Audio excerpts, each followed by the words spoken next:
Game journalists are losing, and because of that, IGN is pulling out all the stops. I mean, in this most recent article, they're calling us Nazis and misogynists and racists and every buzzword under the sun to the point where it is hilariously pathetic. Welcome back to Words of Paradise. I'm your host, Leon Idle, and how hidden Nazi symbols were the tip of a toxic iceberg at Life is Strange developer Deck 9. They are going all out. I mean, this thing reads like a liberal arts dissertation more than it does an article. So we're going to go ahead and get into this. Before we do, hit that subscribe button. I'm a nerdy news channel. I cover nerdy news every day, and it does not get better than this. I won't lie, we're not going to go over this whole article. That would turn this into like a 30-minute video. It is so absurd, but we're going to go over the first part, give you guys some highlights. It's going to be a blast. Inside the developer of Life is Strange's internal struggles with toxicity, hate speech, crunch, and more. Early last year, while working on the next entry in the Life is Strange franchise, a few developers at Deck 9 stumbled upon something that didn't belong in the game.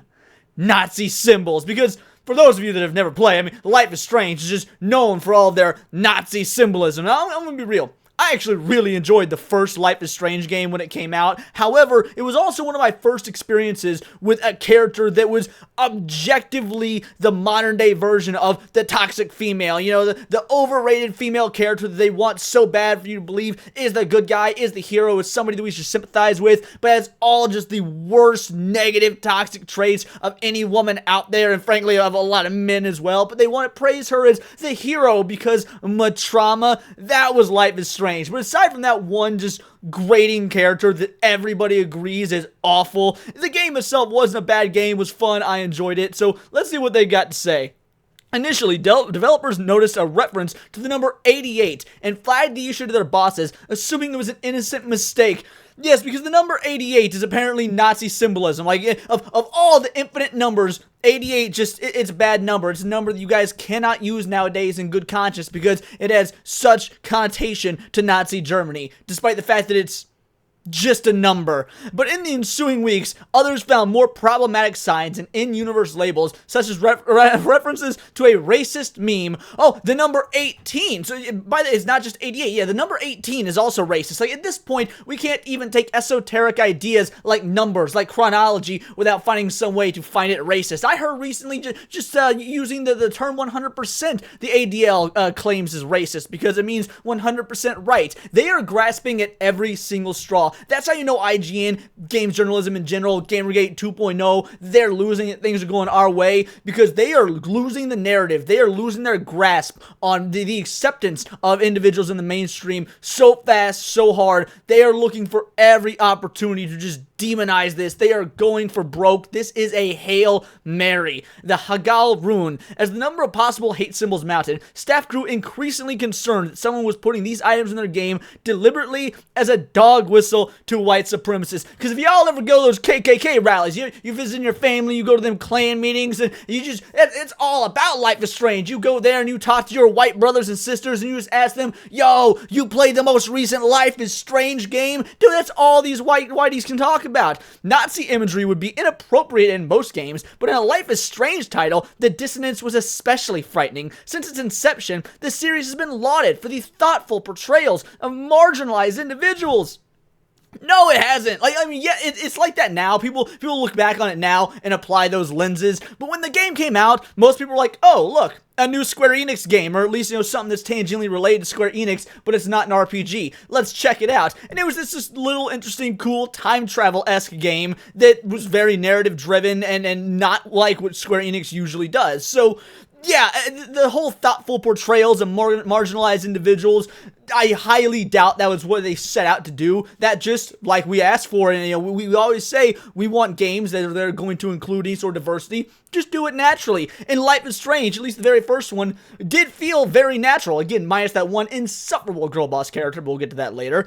Its most recent entry, Life is Strange True Colors, won Games for Impact at the Game Awards in 2021 and a GLAAD Media Award for Outstanding Video Game. With such a reputation, developers tell me there is an expectation that any whiff of hate speech would be immediately removed and thoroughly investigated. And we're gonna get, there's so much of this that is just, they're making wild accusations. They claim that there's a bunch of studio, that there's some negativity in the studio, there's harassment in the studio, there's hate speech in the studio. Of course, everybody that's coming to terms and saying this, conveniently, they want to be left anonymous. Like, IGN is reaching. They're just trying to throw this out there, the most hateful, horrible thing you could think of. I mean, look at the length of this article. Like just still going, still going, still going.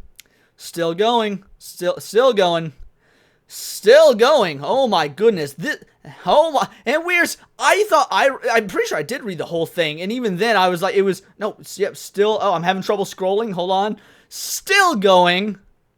And finally, all that time, that is the length of this article. So yes, we're not going to cover the whole thing, but they're doing everything they can to make it sound like just the worst experience to work on this game. When if you read through it, honestly, the environment sounds pretty based. But as the weeks went by, management remained silent and staff unrest grew. This wasn't the first time executives had failed to act. When marginalized individuals at the studio felt unsafe, who the fuck felt unsafe? Like, you say that you've talked to so many individuals, and the majority of them, we'll get to the part of the article where it says this, the majority of them want to remain anonymous for this article. Where the first Life is Strange came out in, like, what, 2017 or something? Maybe even earlier than that, maybe 2015. Tell me who felt unsafe, because as far as I can call, these are just normal working conditions, and you guys are such pussies, you can't handle it. It's always women they're talking about. All these individuals they're interviewing that want to remain anonymous, that are coming forward with these horror stories, are women. So this is a message to you, women. If you cannot handle working in the games industry, then get the hell out of the games industry, because the vast majority of the consumer base, whether you want to acknowledge it or not, are male, and we don't want women who can't handle working in the games industry to make games that are mostly going to be played by dudes. Like, everyone I've talked to that played the first Life is Strange, and again, I can only speak to the first one because that's the only one I've played. It has gone on to gain a reputation as,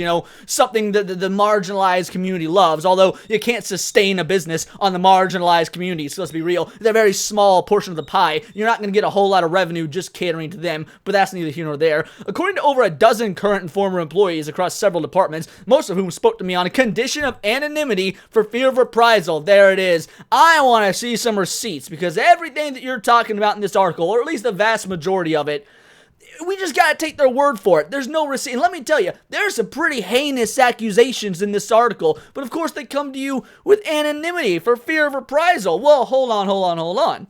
If you want to be taken seriously, don't you think that you should come with your name? Don't you? Because if they were to fire you, if they were to do something heinous to you because you came out and spoke to IGN, wouldn't that make your claims more credible? You could then have grounds for a lawsuit. You could then get some media attention. No, I guarantee you 90% of this is made up and or extremely exaggerated to just give the boogeyman of the game industry and the straight white male gamer. That's what they're doing here, and it ain't gonna work. Deck9's management has long let a toxic work culture fester at the studio. They claim the C-suite has protected multiple abusive leaders, encouraged crunch. Oh no, they encourage crunch. That's so horrible. That's a common games industry practice. We can talk about whether that's good or bad, but let's not pretend that Deck9 are the only ones that do it. And allowed bullying of individuals advocating internally for more authentic representation in Life is Strange. Now on the cusp of announcing its next game and struggling to secure other projects, Deck9 leadership is facing growing internal discontent from those harmed by its inaction. If they are struggling to secure their next projects, maybe it's because they're actually the problem. I can imagine the individuals at Deck9, the ones that are apparently oh so marginalized, they're coming to the higher ups and they're coming to these other game studios with unrealistic requests, unrealistic expectations, and these other video game companies just know working with these guys is going to be a hassle. Let's just cut our losses and move on and work with somebody else. That's what the vast majority, that's what a normal, average, everyday person would think. But no, they want to put the blame on everybody but themselves, because there's no such thing as accountability in the modern game industry, and frankly, in pretty much any modern industry that has to do with a lot of women, marginalized individuals, there's no concept of accountability. While the developers of Life is Strange love and believe in the series, many of them increasingly struggle to reconcile the values the games promote within the culture in which they are made. Deck9 Games was founded under the name Idle Minds in 1997, and for most of its history worked on games very different from Life is Strange. For a long time, it focused on PlayStation games such as Cool Borders 3 and 4, Rallycross 2, and Neopets The Darkest Fairy. And full stop right here. I'm going to say it. it. I'm gonna be 100% honest about it. You can check me if you want. Neopets the Darkest Fairy, one of the best games to ever come out on the PS2. Love that game. Mad love. Anyway, Idle Minds also assisted on multiple Ratchet & Clank games. Amazing games as well. The studio briefly pivoted to mobile games. We don't really care about their history. I just want to throw a shout out to Neopets the Darkest Fairy. I'm gonna be real. This wasn't just a name change. Equipped with the proprietary toolset StoryForge, Deck 9 announced it will focus on narrative games beginning with the Square Enix-owned Life is Strange. Deck 9 first took the reins from the series creator Daunton Entertainment on a prequel, Life is Strange Before the Storm, though Daunton, or however that would be pronounced, followed up with Life is Strange 2 in 2018. It officially left the series behind after that, making Deck 9 the logical successor with Life is Strange True Colors in 2021 and the Life is Strange Remastered Collection in 2022. Deck 9's first crack at Square Enix popular narrative series involved significant crunch, and while efforts were made to improve workloads on True Colors, overtime never fully vanished. Overtime is something that happens in jobs. Let me as somebody that works a regular 9 to 5, doing IT, sometimes overtime happens. You don't get to live in this magical fairy world where there's no such thing as overtime. If you got a job and that job needs done and you got deadlines and you guys did not have the skill or capacity to get it done in the first time, overtime's gonna happen. It happens in literally every single industry. You're not special just because you make video games. One anonymous individual told me they worked 70 to 80 hours a week for an entire month straight on True Colors, and the game still probably didn't turn out too hot because I don't hear anyone ever talking about Life is Strange True Colors. Another described it taking on weeks of crunch to protect other team members, saying it was never mandated, but there was always too much to get done in the allotted time.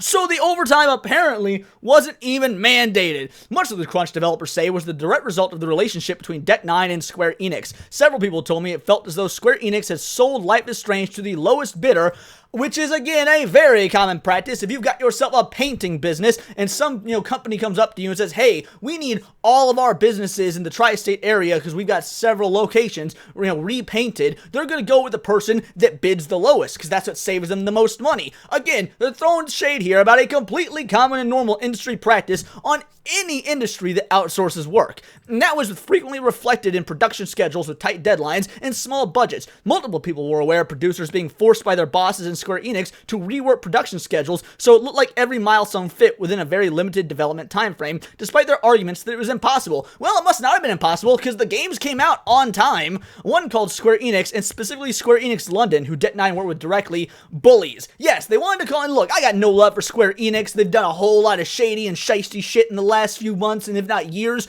but you can't call them bullies for saying, this is our product, we're letting you work on it, our name is attached to this, we need to look good, do the job that needs to be done, do it the right way, and make a successful playable game out the gate. Otherwise, that hurts your and our reputation. We're in this together. They're not bullying you just for saying to do your damn job. Another source elaborated, Square always put a lot of pressure on our people, so the toxicity started to bleed into the work environment too. This is the way, the language here is so bothersome. This is how absolutely spoiled these individuals, this is the amount of privilege. They love to talk about white privilege, male privilege. These individuals are so privileged that they are saying, hey, this parent company that has a product that needs released put pressure on us. That's toxic. Bitch, you get to make video games. It's not that hard. I mean, maybe it is hard. I'm not going to say it's not that hard, but the point is, you're getting paid well, you've got a stable job, you're doing something that a lot of folks would kill to do, but you don't get to do it all your way, all 100% of the time, so it's so toxic. If you hate, leave, go, shoo, we don't need you. There are probably a bunch of regular dudes out there who've got the training and the necessary skills, who would be very happy to take these jobs and wouldn't complain, but no, because you got to have it your way, and because you want to represent marginalized voices, everything is so toxic.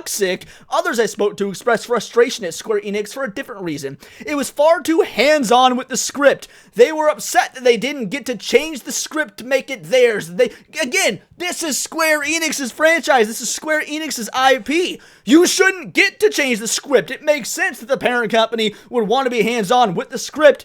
It is their product. But again, because Square Enix was in control, you didn't get to make it about the marginalized voices you want to make it about, and you had to tone things down.